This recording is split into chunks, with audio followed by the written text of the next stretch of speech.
Prabowo bingung loh nanti mendaftar jadi calon gubernur DKI, Kaisang. Bakalan berat kemana surat rekomendasi Gerindra. Kaisang atau Saras? Apa Prabowo siap nggak nuruti Pak Jokowi?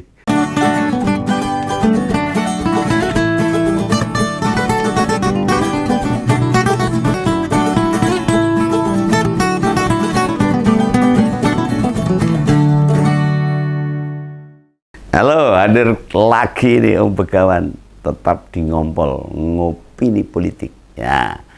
Nah, bagi yang masih ingat, yang masih ingat nonton Ngompol, 10 hari yang lalu, Om Begawan kan ngupas 3 ponakan Prabowo yang bisa jadi menteri kabinet mendatang. Ya, ketiga orang itu saya sebutkan lagi ya, Mbak Rahayu Saraswati, mantan anggota DPR. Ini putrinya Mas Hasim Joyo Hadikusumo. Lalu ada Budi Jiwandono dan Thomas Jiwandono, putra Sudrajat Jiwandono. Ini dulu gubernur BI. Saya jelaskan sekalian. Nah, salah satunya, yakni Mbak Saras, disebut-sebut bakal dicalonkan sebagai gubernur DKI pada Pilkada serentak November 2024 nanti. Wah, hebat ini. Moga-moga lah, saya doakan ada gubernur wanita di DKI Jakarta. Ini beneran nggak mau kalah nih sama presiden yang sekarang. Dulu waktu Pak Jokowi dilantik periode pertama, anak-anaknya tidak ada yang tertarik ambyur di politik. Mereka menolak, termasuk Gibran, Kaisang. Malah Kaisang itu ngomong sama Gibran, oh, gaji wali kota itu berapa sih? Enakan usaha, tidak mau mereka di politik. Oh, setelah di politik gue lihat duit gampang, usahanya sudah ditinggal. Faktanya sekarang 2 putra dan 1 menantu presiden kebes gelem mentas dari ambyurnya politik di Indonesia. Ya tidak tahu masalahnya apa. Apa masalah kekuasaan, masalah banyak duitnya, masalah gampang menumpuk dan sebagainya. Tapi saya tidak bilang korupsi loh ya. Nggak bilang gitu loh. Nah, Pak Prabowo, capres dengan suara tertinggi di versi quick count. Ponakannya yang pengen berbahasa ria dalam politik, ambyur di dalam kolam politik. Ya, bedanya ponakan Prabowo ini ketiganya memang petinggi Gerindra. Sudah lama aktif di politik dan tidak ecek-ecek. Keilmuannya, ya toh, otak cerdasnya. Nah, majunya Saras ini tentu mengejutkan kita semua. Nah, soalnya Gerindra punya stok yang memadai untuk turun dalam Pilkada DKI. Salah satunya ya Pak Ahmad Riza Patria yang pernah jadi wakil gubernur DKI itu. Menggantikan Pak Sandiaga Uno yang jadi menteri itu.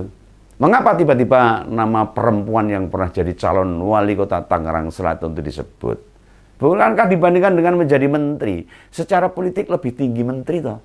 Ditambah hasil pemilu barusan dia bakal berhadapan dengan kandidat yang diusung PKS maupun PDIP.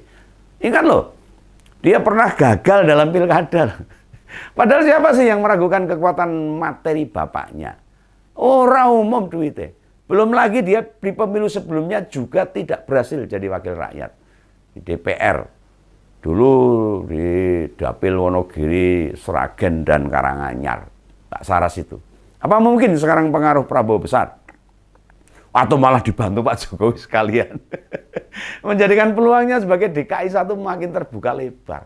Hati-hati loh Mbak. Bisa saja nek Pak Jokowi pengen kursi DKI 1, tiba-tiba Kaisang muncul di DPD Gerindra DKI, ayo. Mesti Pak Prabowo bingung loh nanti mendaftar jadi calon gubernur DKI, Kaisang. Bakalan berat kemana surat rekomendasi Gerindra. Kaisang atau Saras?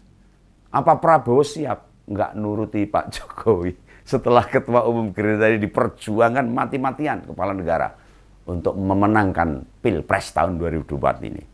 Om Begawan akan memaklumi loh, bila pilkada 2 tahun lagi, peluang Saras dicalonkan pasti tanpa kendala.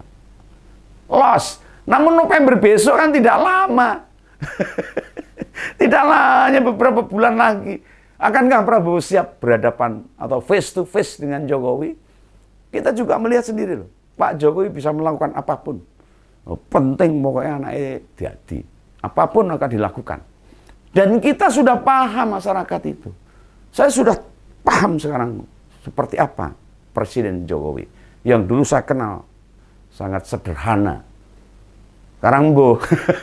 Lah modalnya juga hanya ketua umum PSI ya.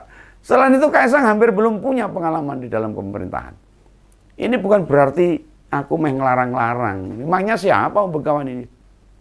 Yang tidak boleh ditinggalkan dalam konteks pilkada DKI. Kubu PKS itu kuat banget loh. Perolehan suara berdasarkan quick count itu 19% lebih. Namun itu semua bukan jaminan. Coba kita pakai rasionalitas. Jika Gibran saja bisa kok ngelewati banyak jenjang. Karena dibantu bapaknya. Apa Mbak Saras bukan 008 mau ngikuti cara berpolitik kotor? Akankah Jokowi meneng wae? Nek putra bungsunya ngeyel pengen jadi gubernur DKI, mau apa?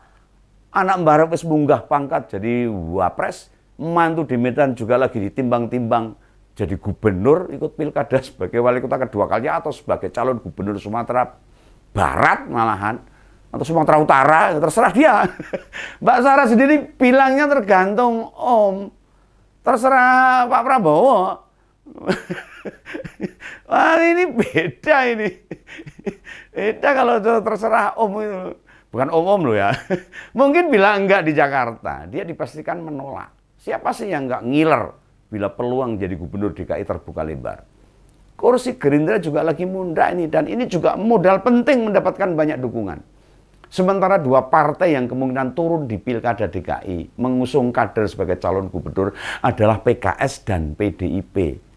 Golkar yang sempat menyebut nama Ridwan Kamil aja terlalu riskan. Bukan hanya di tingkat nasional Golkar berkoalisi dengan Gerindra.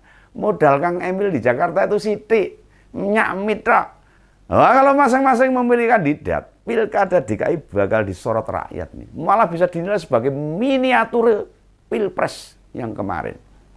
Nah, dengan latar belakang pendidikan, pergaulan yang luas serta pernah jadi anggota DPR, modal Mbak Saras itu memadai. Apalagi keilmuannya, orang mau pemenang duitnya, modalnya, belum lagi kursi Gerindra di Jakarta, ikut mendongkrak itu. Dan ikut terdongkrak, jumlah nambahnya banyak. Apakah suara pemilu dan pilpres bakal linier dengan pilkada? Ya kemungkinan tidak. Nah yang begini, sometimes tidak dikalkulasi dengan matang. Prabowo bila benar setuju, keponakannya jadi gubernur DKI, dia mesti menerapkan strategi Jokowi waktu pilpres dulu. Apa itu? Ubah berbagai aturan hukum yang berpotensi mengganggu dukungan pada Saras. Partai di Koalisi Indonesia Maju nggak boleh punya kandidat sendiri. Mereka mesti mendukung Saras. Harusnya gitu. Kan habis dilantik Pak Prabowo. Beneran bila itu terrealisasi, maka cewek lulusan Amerika Serikat ini bisa meminta pamannya agar partai politik merapat semua ke dia. Termasuk di dalamnya ya Golkar. Ya berkonsekuensi membatalkan pencalonan Kang Emil akhirnya. Makanya ponakannya Pak Prabowo yang satu ini, Pak Prabowo ini kiprahnya bakal muncar nanti.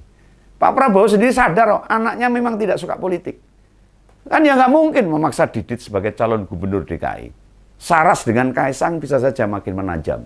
Dan kedua orang di belakang mereka bakal saling jegal, ya iso antara Pak Jokowi dengan Pak Prabowo. Tapi ingat loh, Pak Prabowo habis dilantik itu. Inilah perbedaan awal Jokowi menjabat dengan akhir masa jabatan Jokowi. Di tahun pertama pemerintahannya, kita tidak mengenal siapa saudara Jokowi yang dapat posisi strategis. Entah pejabat negara, pejabat di BUMN, atau turun di arena pilkada. Lah pada periode kedua itulah Gibran, Bobi Nasution, dan Kaisang semua mendapat tempat masing-masing. Prabowo disebut-sebut segera memberi karpet merah bagi keponakannya. Secara pribadi ini, Mbak Saras punya kemampuan. Hanya saja, akankah dia memang mudah melawan kandidat lain? Kenapa Pak Ahmad Riza nggak dipasangkan saja sama Mbak Steng Saras? Itu malah lebih masuk akal ya. Tapi ya itu politik kok, jadinya politik kok. Biasanya penguasa itu suka ya kue sera-sera lah, semua gue aja lah kalau penguasa itu. Orang-orang macam kita ini hanya kayak penonton belaka. Tidak ada yang salah, namun bukankah ini mempertontonkan kekuasaan menjadikan orang bisa melakukan apapun. Sementara rakyat cuma pengen nasibnya diperjuangkan sungguh-sungguh.